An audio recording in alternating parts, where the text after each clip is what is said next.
প্রধানমন্ত্রী তারেক রহমান খাল খনন কর্মসূচি উদ্বোধন করেছেন। এই খাল খনন কর্মসূচি এটা একটা লোক দেখানো কর্মসূচি, খুব সহজেই বোঝা যায়, আমি প্রমাণ করছি। কিন্তু এতে অনেকের অর্গাজাম হওয়ার পালা। কেউ কেউ প্রধানমন্ত্রীর খাল খনন কর্মসূচি উদ্বোধনের কোদাল মারার গতি কত ডিগ্রি ছিল এটা বিশ্লেষণ করছে, এবং কোন স্টাইলে, কোন অ্যাঙ্গেলে, কত ডিগ্রি অ্যাঙ্গেলে কোদাল থেকে কাদামাটি পাত্রে রেখেছেন, এবং কাদামাটির কয়টা ছিটা তারেক রহমানের প্যান্টে লেগেছে, জুতায় কতটুকু লেগেছে, এবং সেটা মোছেন নাই, এবং সেই ছবি আপলোড মিডিয়ায় এগুলো দেয়া, এগুলো চলছে। এই খাল খনন কর্মসূচির সুফল এটা দিল্লি দূর, কিন্তু সুফল যেটা এখন দেখা যাচ্ছে যে প্রধানমন্ত্রীর পায়ে প্যান্টে কাদা লেগেছে, তিনি জিন্সের প্যান্ট পরেছেন, কমপ্লিট স্যুট পরেন নাই। এ তো তারেক জিয়া না, এ তো আরেক জিয়া। তো দর্শক, এটা চলছে বাংলাদেশে, কিন্তু বাস্তবে যেটা হবে আপনারা দেখবেন, এই খাল খনন কর্মসূচিকে কেন্দ্র করে মহা দুর্নীতি হবে, লুটপাটের এক মহা বন্দোবস্ত হবে, এবং বাংলাদেশে এমনিতেই মৌলিক চাহিদা পূরণের ক্ষেত্রেই সমস্যা, টাকা নাই, একদম ন্যূনতম জ্বালানি তেল নিয়ে সংকট, রিজার্ভের অবস্থা আহামরি ভালো না, ইউনূস ভালো করে দিয়েছে, আবার যে কোনো সময় পতন হতে পারে। আন্তর্জাতিক রাজনীতির কারণে একটা নেতিবাচক পরিস্থিতির সম্ভাবনা রয়েছে, সেখানে এইসব বিলাসী কার্যক্রমের মতো টাকা বাংলাদেশের নাই। এই যে এখন রাষ্ট্রের টাকা খরচ করে ফ্যামিলি কার্ড দিয়ে দলীয় এজেন্ডা বাস্তবায়ন করছেন, এবং এই খাল খনন কর্মসূচি পালন করছেন, দুর্নীতি, অব্যবস্থাপনা, এটা তো চলবেই। 1 বছর পর দেখবেন কত ধানে কত চাল। এই বিষয়টা বোঝার জন্য একটা সহজ উদাহরণ খেয়াল করেন। সাপোজ আপনি ধান চাল বিক্রি করে কিছু টাকা পয়সা জমিয়েছেন। গ্রামে অনেক মানুষ আছে যে সিজনে ধান বিক্রি করে টাকা জমিয়ে বাকি বছর চলে বা বাকি মাসগুলো চলে, এছাড়া তার কোনো চাকরি নেই বা নিয়মিত ইনকাম নেই। সাপোজ তার বছরে ধান লাগে 50 মণ নিজে খেতে, 50 মণ থেকে যে পরিমাণ চাল হয় ওইটা, কিন্তু ধান হয় তার 200 মণ, 250 মণ, 300 মণ, বাকিটা বিক্রি করে টাকা জমায়। এখন যদি এরকম হয় যে জমানো টাকা ইচ্ছা মতো গরুর গোস্ত খেয়ে টেয়ে কুয়াকাটা, কক্সবাজার যে আপনি শেষ করে ফেলছেন, বাকি মাসে আপনাকে না খেয়ে থাকতে হবে, কারণ আপনার তো ইনকাম নাই। এই সরকার ইনকাম জেনারেটিং কিচ্ছু করতে পারেনি গত 1 মাসে। ট্যাক্স বাড়ানোর একটা কথা বলেছিল, প্রতিবাদের মুখে সেখান থেকেও পিছু হটেছে। আর বাস্তবে ট্যাক্স কখনো অর্থনীতিকে গতিশীল করে না, অর্থনীতিকে স্থগিত করে। ট্যাক্স বাড়ানো এটা জনগণ মেনে নেবে না, কারণ জনগণের পকেট কাটা। ইনকাম জেনারেটিং একটা পদক্ষেপ দেখাতে পারবেন যে এই সরকার করেছে, যে ইনকাম বাড়ে, সরকারের ইনকাম, কিন্তু জমানো টাকা খাওয়ার সবকিছু করেছে। এই যে ফ্যামিলি কার্ড, এই যে খাল খনন, জমানো টাকা দিয়ে এটা করতে হবে, কিন্তু নতুন ভাবে ইনকাম বাড়বে এরকম কোনো উদ্যোগ নাই বাংলাদেশে, কোনো ইনভেস্টমেন্ট বা বড় কিছু কিছুই না। তাহলে এগুলো কি?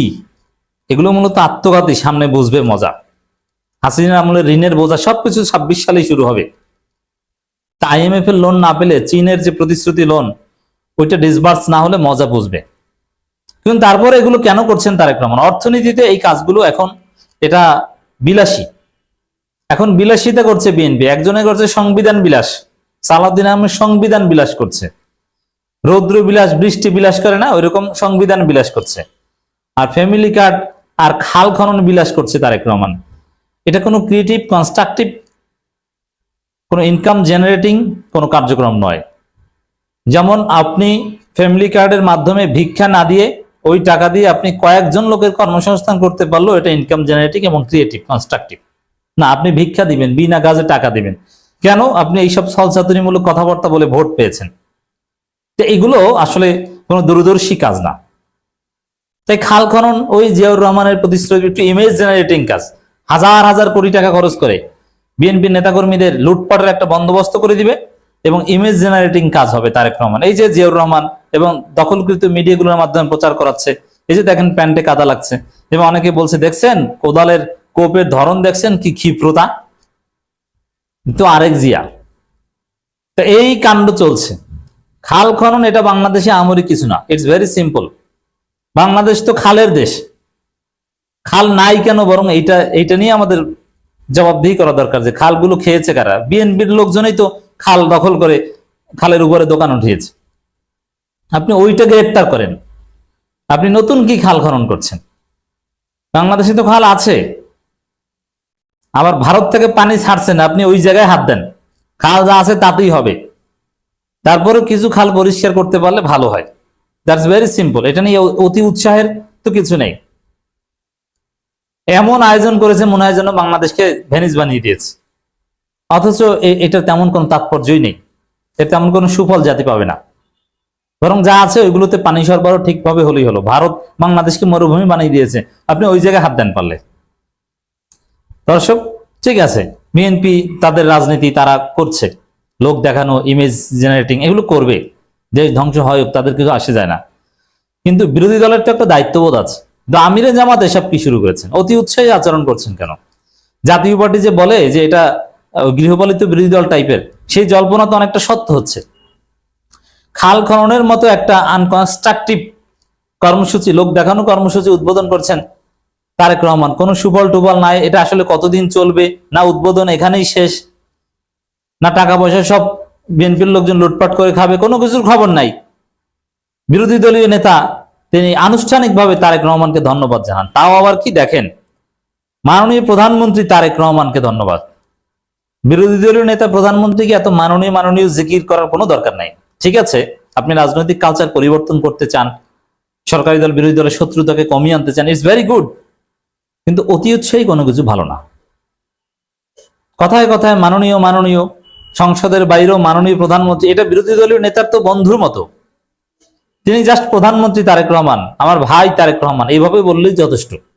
এত তেল দেওয়ার কোনো দরকার নেই, নাম্বার ওয়ান। দ্বিতীয় হচ্ছে, এখানে বিরোধী দলীয় নেতার ভূমিকাটা এরকম হতে পারতো যে এই খাল খননকে কেন্দ্র করে যেন কোনো দুর্নীতি না হয় এবং এর সুফল যেন মানুষ পায়। সুফল পেলে আমরা ধন্যবাদ দিব, এতটুকু বলতে পারতো না। ধন্যবাদ দিয়ে এমন যে আসলে বাংলাদেশ সুফল পেয়ে গেছে, বাংলাদেশ ভেনিস হয়ে গেছে, ইতালির ভেনিস হয়ে গেছে, এরকম একটা অবস্থা।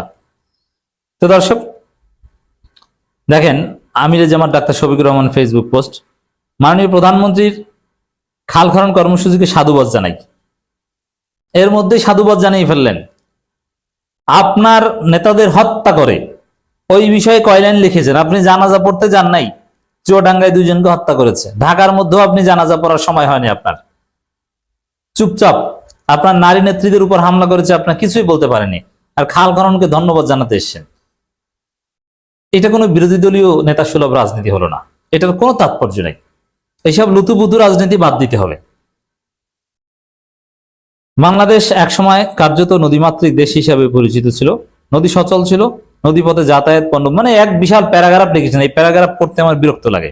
মূল কথা হচ্ছে প্রধানমন্ত্রীকে ধন্যবাদ জানিয়েছেন। এই ধন্যবাদ অতি উৎসাহী এবং লুতুপুতু মার্কা রাজনীতি।